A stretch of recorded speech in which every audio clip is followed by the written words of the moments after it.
పేరు గిద్ద రాజేష్, భారత వికలాంగుల హక్కుల పరిరక్షణ సమితి తెలంగాణ రాష్ట్ర అధ్యక్షుడిని. ఏదైతే ఈ నెల 7న మోత ఎంఆర్ఓ గారు మా వికలాంగురాలు మట్టపల్లి పూలమ్మ అని చెప్పేసి మరి తిరుమలగిరి గ్రామానికి సంబంధించినటువంటి మా వికలాంగురాల భూమిని ఆమె ఫ్యామిలీ మెంబర్ అయినప్పటికీ కూడా సమాచారం ఇవ్వకుండా ఇతరులకు పట్టా చేసినటువంటి నేపథ్యంలో మరి ఆమె తప్పు చేసిందని చెప్పేసి ఆమె మీద చర్యలు తీసుకోవాలని చెప్పేసి ఆర్డీఓ గారికి మేము మొన్న వినతిపత్రం సమర్పించడం జరిగింది. గౌరవ జిల్లా కలెక్టర్ గారికి కూడా, సూర్యాపేట కలెక్టర్ గారికి కూడా మరి వినతిపత్రం సమర్పించిన తర్వాత ఆర్డీఓ గారు మరి బాధ్యత తీసుకొని ఖచ్చితంగా ఇందులో తప్పిదం ఏం జరిగిందనేటటువంటి దాని మీద సమగ్ర విచారణ జరపాలని చెప్పేసి ఇరు పార్టీలను అదేవిధంగా గౌరవ తహసీల్దార్ గారిని కూడా పిలవడం జరిగింది.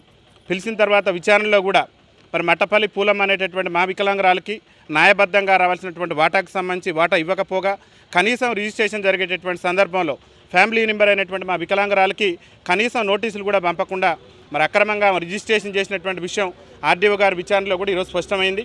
అయితే గౌరవ ఆర్డీఓ గారు కూడా మా వికలాంగుల సమాజానికి మా పూలమ్మకి ఇచ్చినటువంటి హామీ ఏంటంటే న్యాయబద్ధంగా మీకు రావాల్సినటువంటి భూమి వస్తుందని చెప్పారు. అయితే మా వికలాంగుల సంఘాల పక్షాన మేము కోరేది ఏంటంటే తెలంగాణ రాష్ట్రంలో ఒక పూలమ్మే కాదు, అనేక మంది మా వికలాంగుల భూములు అక్రమంగా మరి సకలాంగుల పాలిట ఈ తహసీల్దారులు మరి అక్రమంగా డబ్బులకు ధనార్జన కోసం కక్కుర్తిపడి మా వికలాంగుల భూముల్లో సకలాంగులు రిజిస్ట్రేషన్లు చేస్తున్నారు. అందుకు సూర్యాపేట జిల్లాలో నేడింజల్ల మండలంలో చారి అని చెప్పేసి మా వికలాంగుల సోదరుని కూడా కొంతమంది ఇబ్బంది పెట్టేటటువంటి ప్రయత్నం చేస్తున్నారు. నల్గొండ జిల్లాలో చింతపల్లి మండలంలో నరేందర్ అనేటువంటి మా వికలాంగుని ఇబ్బంది పెట్టేటటువంటి ప్రయత్నం చేస్తున్నారు. తెలంగాణ రాష్ట్రంలో వికలాంగుల భూములకు రక్షణ లేకుండా పోయింది. కుటుంబ సభ్యులే వికలాంగులు ఇబ్బంది పెట్టేటటువంటి ప్రయత్నం జరుగుతుంది. అయితే ఇక్కడ ఏంటంటే ఈ మూత మండలంలో జరిగినటువంటి తహసీల్దార్ గారు అవినీతి చేసింది స్పష్టంగా కనపడుతుంది. అంటే ఫ్యామిలీ మెంబర్కు నోటీసులు పంపకుండా రిజిస్ట్రేషన్ చేసేటువంటి అధికారం తెలంగాణ రాష్ట్రంలో ఉందా? ఒక పక్క తెలంగాణ ప్రభుత్వం మేము భూభారత్ చేస్తున్నామన్నారు, ఇక్కడ భూములు మింగేటటువంటి భారతులు తయారవుతున్నారు. కాబట్టి మేమేమంటున్నామంటే మోత తహసీల్దార్ గారిని తక్షణమే సస్పెండ్ చేయాలని చెప్పేసి భారత వికలాంగుల హక్కుల పరిరక్షణ సమితి రాష్ట్ర కమిటీ పక్షాన మా వికలాంగుల సంఘాల పక్షాన మేము విజ్ఞప్తి చేస్తున్నాం.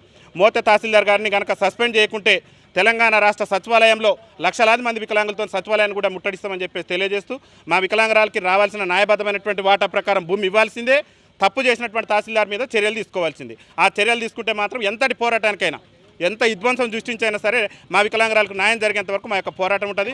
ఎవరు ఎన్ని ఇబ్బందులు గురి చేసినా, ఎవరు ఎన్ని ఆంక్షలు విధించినా కానీ మా వికలాంగురాలకు న్యాయం జరిగేంత వరకు మేము రాష్ట్ర వ్యాప్తంగా కూడా ఉద్యమం చేస్తామని చెప్పేసి తెలియజేస్తున్నాం.